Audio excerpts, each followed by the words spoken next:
was out in Iowa City interviewing Caitlin Clark back at the end of October and kind of asked her what was going to go into her decision process. And one of the things she told me was that she was hoping to make the decision before senior day. A year ago, Caitlin Clark was the league's golden girl, the superstar face that made headlines and packed stadiums. However, after everything she's been through, she's had enough of the rough, borderline ridiculous behavior from the powers that be, because when you've seen firsthand what it takes to survive in this league, the humiliation, the underhanded cheating, the racial jabs, the uncalled fouls, you'd be furious too, and she's not keeping quiet. She clearly knew what she wanted to do, and I love it because I've been through a senior day. It's a really emotional experience. It's a great time to kind of say thank you to the fans. And ESPN's own nonsense has agitated the situation, so now Clark's message is crystal clear. This time, she's speaking up not only for herself but also for young girls who are dreaming of playing basketball but are completely unaware of the difficult road ahead. I think those were two of my biggest goals. And then obviously college basketball has come true, and then hopefully the WNBA here very shortly. But I think as a young girl, I was super competitive, and my parents always knew that, and I was always somebody that was driven by goals, and I think that's kind of remained the same. And if you're not familiar with the specifics, allow me to give you the rundown. The event we're discussing is the WNBA Draft Lottery, which is held annually. The WNBA, which is essentially the pinnacle of women's basketball, attracts new talent from universities and international leagues, but don't assume that it's as easy as teams picking whoever they want. You also look at her assist numbers. She's 6th all-time in assists. This year she's leading the nation in assists. Oh no, that would be far too simple. Instead, we have this crazily crazy lottery system. Think of it as a game of chance, but with sky-high stakes. Teams are vying to save their sad franchises from the basketball abyss. For them, it's more than just a game. It's a matter of survival. Caitlin Clark as the best offensive player that we have seen in the history of the women's college game, and then everything else that encompasses what she is doing in terms of growing the game. Things we've never seen on the women's college side, not only selling out all her home games, but on the road as well. Why do you ask? Because receiving a top draft pick can completely transform your life. If your team has been a complete bust, winning only enough games to keep supporters somewhat awake, you need that first pick badly. We're discussing the type of selection that might bring you the next. For these faltering organizations, Caitlin Clark is a player that not only plays well but also lights up the scoreboard and makes your team irrelevant. It's similar like discovering a diamond after years of rock digging. It's hope, a chance for redemption, and let's face it, the only thing preventing their fan following from deserting them. We haven't quite seen a phenomenon in terms of the attention that Caitlin Clark is getting in the women's college. Now, let's examine how this bizarre lottery system actually operates. It's kind of ridiculous that 4 teams are vying for the first pick, but it's not just about how bad they were the previous season. Nope, you have to be consistently awful over the previous 2 seasons to have a reasonable chance.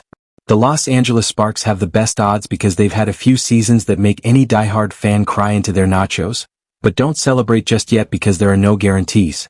A lottery machine is used for the actual drawing. It is essentially fate, but turn it into a sport with 14 numbered balls and a ton of sweaty executives.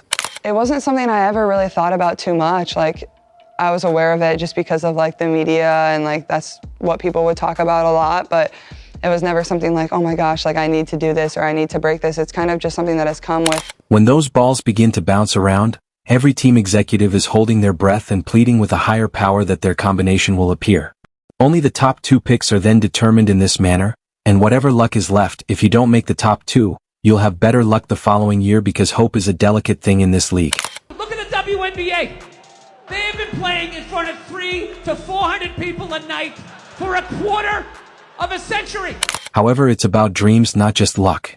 A desperate need for change and teams holding on to the hope that a miracle player could change everything. Just take a look at Caitlin Clark, who entered the game and completely changed the course of Indiana Fever. Now, every struggling team is crossing their fingers in the hopes of finding their own savior, but the truth is that players like Clark don't just appear every draft. Even with the lottery gods grinning, there is no assurance that a pick that changes everything will be selected, but that glimmering hope that it's all worthwhile. For somebody that don't watch WNBA basketball, to have women dunking on other women would definitely bring more excitement to that game. Therefore, don't assume that the WNBA Draft Lottery is just about bringing in new players.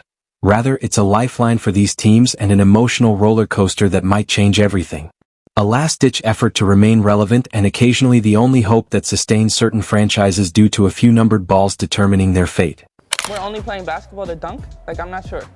As for the 2025 WNBA Draft Lottery, where desperation is practically leaking out of every team executive's pores, let's start with the Los Angeles Sparks. Do you recall the team's glory days when they were a dominant force that dominated headlines and stacked championships? Well, those days are long gone, and the Sparks are currently in serious trouble with a record over the last 2 years that is worse than a turnover in the last seconds of a game, with 22 wins and a stomach-turning 55 losses this season alone. They managed an incredible 8 victories against a heartbreaking 32 losses. It's most likely the type of performance that keeps executives up at night. The Dallas Wings, on the other hand, aren't exactly flying high with only 9 wins and a brutal 31 losses in 2024. Their combined record over 2 seasons sits at a not-so-pretty 31-49, but here's the kicker. They share those odds with the Chicago Sky, so it's basically a desperate tie. The Wings got a taste of the playoffs in 2023, but that spark quickly fizzled out, and now they're back in the trenches praying for a draft miracle to set their franchise on fire, naturally. No. I mean, because listen, y'all are doing the step backs, the pull back. Y'all doing everything we're doing, but I don't see a lot of people going up with 2 hands. And, back. Oh, it's coming. Opportunity is a... So you don't think if we just drop it to 9, 10 Nah, and a half? I guarantee. Layla, she's in the dance, but my next child will be drop step dunking. The Chicago Sky, on the other hand, are in no better shape either. Having finished 31-49 over the previous 2 seasons, they share a 22.7% chance of obtaining the top pick, and let's face it, they desperately need it. In 2024, they stumbled to a dismal 13 wins and 27 losses. Sure, they had a brief period of playoff success in 2023, but since then the wheels have come off, and the Sky fans are only one more disappointing season away from taking to the front office with picket signs. They need a player who can turn this sinking ship around, and it's all riding on a handful of bouncing ping pong balls. So, the 2025 WNBA Draft obviously is headlined by Paige Bueckers. Paige Bueckers, one of the best players that there's been. Obviously, she could have came out last year, but if she was in last year's draft, she would have been the number 2 to Caitlin Clark. The 2025 WNBA Draft is undoubtedly dominated by Paige Bueckers, one of the best players in the league. She could have entered the draft last year, but if she had, she would have finished second to Caitlin Clark. Finally, there are the Washington Mystics, who had a meager 10.4% chance of selecting first overall and finished the 2024 season with 14 wins and 26 losses, making them the team at the back of the queue hoping for a miracle. They were playoff candidates only a year ago, but now that reality has set in, it's unlikely they have much of a shot. Let's face it though, they are up against a steep hill and even they are aware of it. The Mystics with a 10% chance with number 1. LA with 2. We had Dallas at 3, Chicago at 4, and then obviously 5 through 12 are all the same. So, and the elephant in the room comes next. The name Caitlin Clark alone probably makes these teams shudder. She was selected first overall in 2024 by the Indiana Fever, and wow, did she deliver. Clark didn't just play, she transformed the game, pulling the Fever from the brink of obscurity and making them a team that everyone wants to watch. She has the superstar aura and game-changing presence that every franchise aspires to, but the worst part is that she won't be available in the 2025 draft, sorry lottery teams. The rest of the league is left staring at an empty pitch as the Fever has already reached the jackpot. Greetings and best wishes for success with this upcoming group of gifted individuals. It means the Mystics can go for it. Like the Washington Mystics getting Paige Bueckers means they can go out next year with a lineup of Paige at the 1. You've got Sykes and Atkins at the 2 and 3. Who again, like the 3 of those players together will all be like, any of them can dribble the ball. However, the harsh truth is that players like Caitlin Clark don't play for the Los Angeles Sparks every season.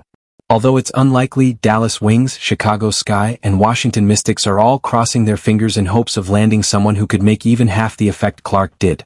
Every struggling franchise is now wondering if fate will be kind to them or if they will have to continue to grind in mediocrity because, even though the 2025 draft will undoubtedly have stars expecting another Caitlin Clark, that's like expecting a lottery win, and we all know how that usually turns out.